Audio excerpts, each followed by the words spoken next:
नमस्कार दोस्तों, मेरा नाम पवन कुमार है और मैं राजस्थान राज्य के नागौर जिले के सोमना गांव का निवासी हूँ। मेरा हाल ही में यूपीएससी सिविल सर्विसेज 2021 यानी आईएएस परीक्षा 2021 में 551 रैंक के साथ सिलेक्शन हुआ है और धर्मेंद्र सर के चैनल से मैं काफ़ी टाइम से जुड़ा हूँ। आज यहाँ उनसे मुलाकात हो गई तो आज उन्होंने कहा कि बच्चों के साथ एक प्रीलिम्स 2023 पे वीडियो बना लिया जाए। तो आज के वीडियो में हम प्रीलिम्स 2023 की स्ट्रेटजी के बारे में चर्चा करेंगे। तो दोस्तों प्रीलिम्स के बारे में ये है कि मेरा जो प्रीलिम्स है हर बार क्लियर हुआ लगा था, कभी भी प्रीलिम्स फेल नहीं हुआ और एक अच्छा एक्सपीरियंस हो गया मुझे कि भाई किस तरह से प्रीलिम्स को हम क्लियर कर सकते हैं।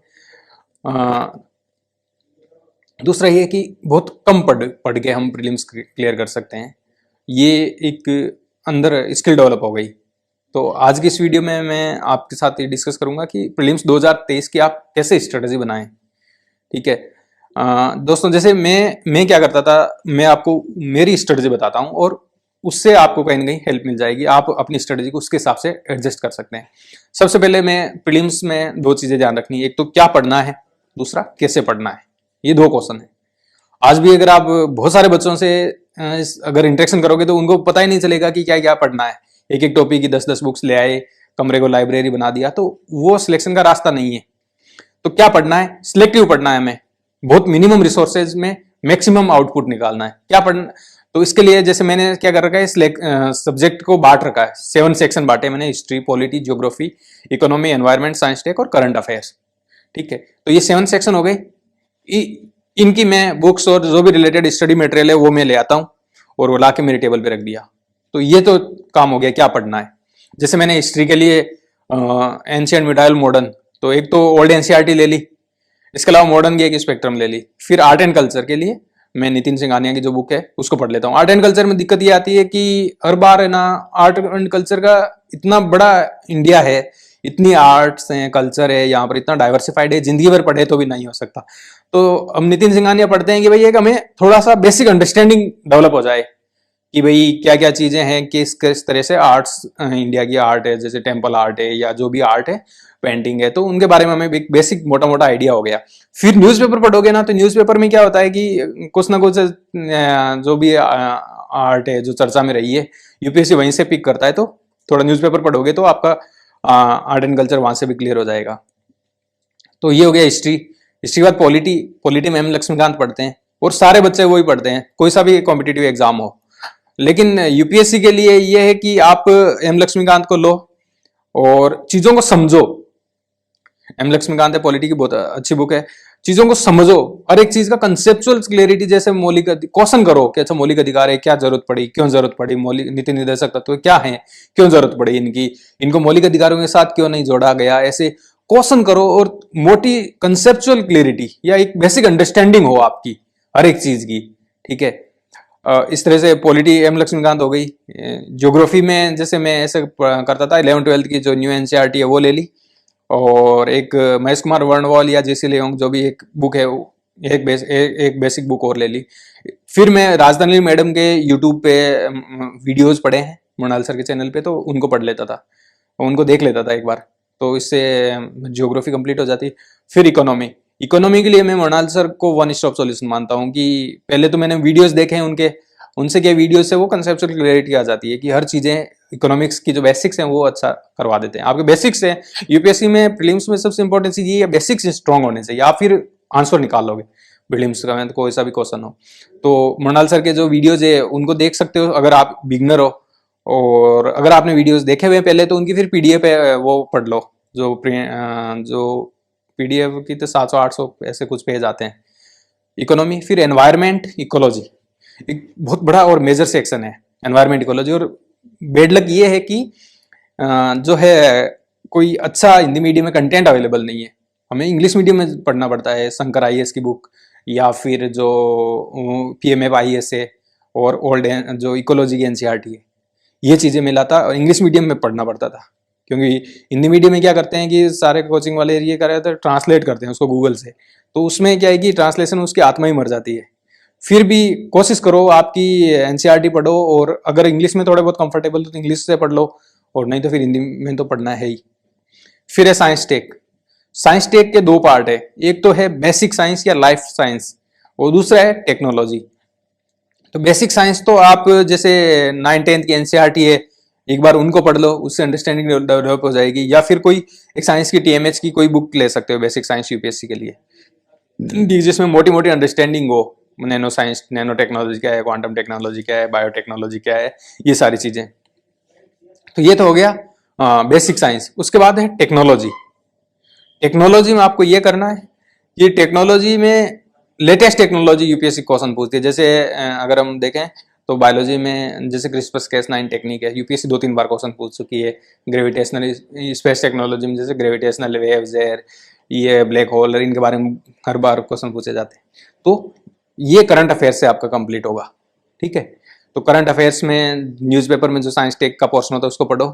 फिर अगला सेक्शन आता है करंट अफेयर्स।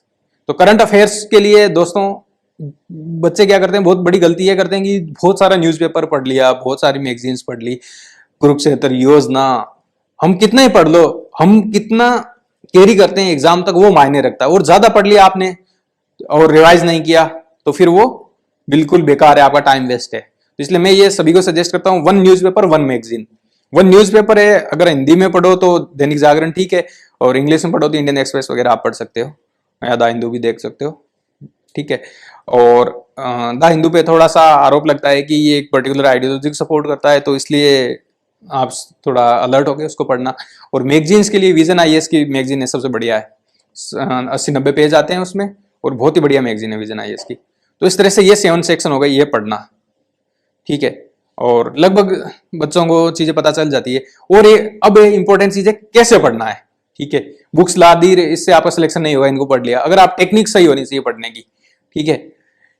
तो कैसे पढ़ना है बहुत इंपॉर्टेंट है। इसके लिए आपको एक अंदर एक, मैं कहता हूं कि एक अंदर हमारे एक स्किल डेवलप हो जाए, या एक हम में इस तरह से कि हमारे उसमें चला जाए ये सबकॉन्शियस माइंड में कि कोई भी बुक पढ़ूं तो मैं इस हिसाब से पढ़ूं।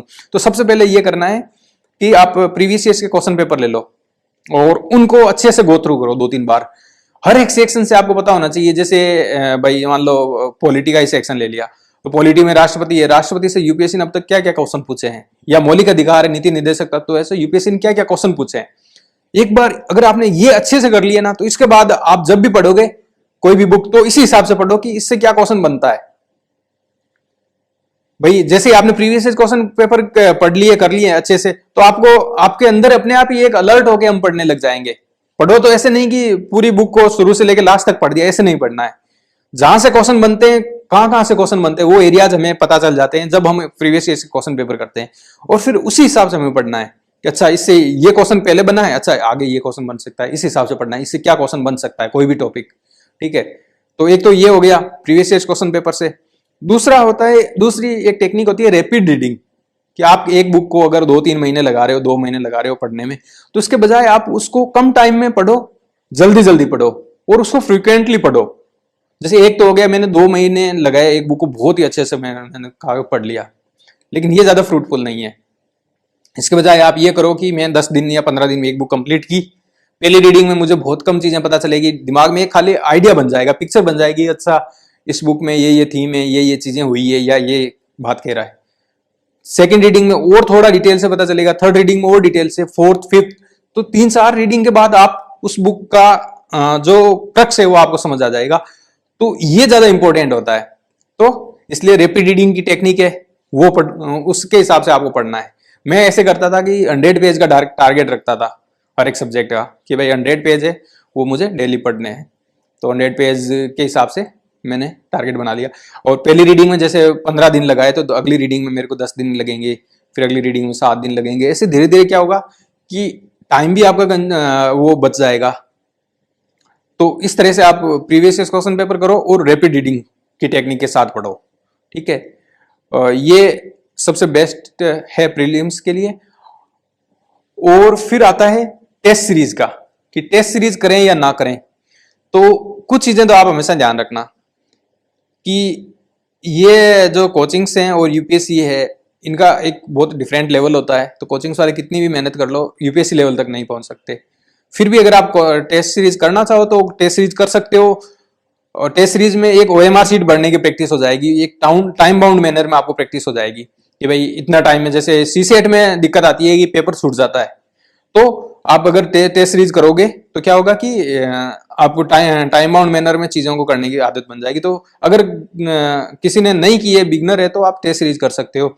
और अगर आपको पास लगता है कि टेस्ट सीरीज की कोचिंग बहुत पैसे लेती है, अफोर्डेबल नहीं होती कई बच्चों के लिए, तो वो ये कर सकते हैं, बच्चे की 2-3 कोचिंग की टेस्ट सीरीज खरीद ली, मार्केट में फोटोकॉपी वाली शॉप से मिल जाती है, खरीद के रख लिया टेबल पे, और बिल्कुल एक स्टॉप वॉच निकाली, उसको टेबल पे रखा, और बाकायदा कि मेरे को 2 घंटे में ये पेपर पूरा करना है। OMR शीट भी मार्केट से ले आए, OMR शीट पूरी भरनी है, भर के और उस टेस्ट को वैसे वैसे जैसे सिंसियरली हम टेस्ट सीरीज करते हैं वैसे वैसे वहां पे कर लिया और उसको खुद ही जज कर लिया। ठीक है, तो ये चीज भी करोगे, इससे क्या है, OMR शीट भरने की आपको प्रैक्टिस होनी चाहिए। 10-20 OMR शीट है ना आपने भरी ना, तभी आपका वहां पर भरी जाएगी OMR शीट। नहीं तो क्या होता है कि बहुत बार ऐसा होता है, बच्चे इसी वजह से बाहर हो जाते हैं, OMR शीट में भरने में गलती हो गई, 1-2 बोला गलत भर दिया, तो बस यहाँ तो 1-2 मार्क्स का खेल होता है। तो इसलिए टेस्ट सीरीज अगर जिसने नहीं दी है तो आप दे सकते हो टेस्ट सीरीज, और नहीं तो टेस्ट सीरीज ला के भी मार्केट से कर सकते हो।